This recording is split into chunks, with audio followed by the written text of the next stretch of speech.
అండి, నేనైతే ఒక ఫ్రాక్ కుట్టాను చూడండి. బోట్ నెక్ పెట్టి ఫ్రెండ్స్ కట్ అయితే పెట్టాను.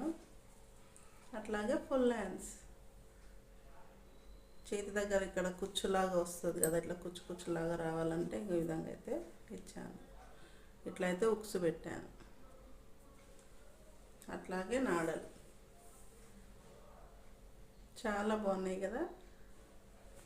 ఫుల్ ఫ్రాక్ అయితే ఈ సైజ్.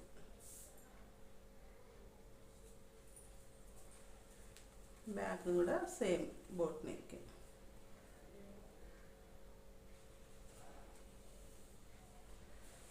మొత్తం అయితే లెంత్ ఈ విధంగా ఉంది. కింద అయితే బార్డర్, బార్డర్ కాదు, ఇట్లా పట్టి ఇచ్చాను. ఓకేనా? నచ్చితే లైక్ చేయండి, షేర్ చేయండి. ఓకే.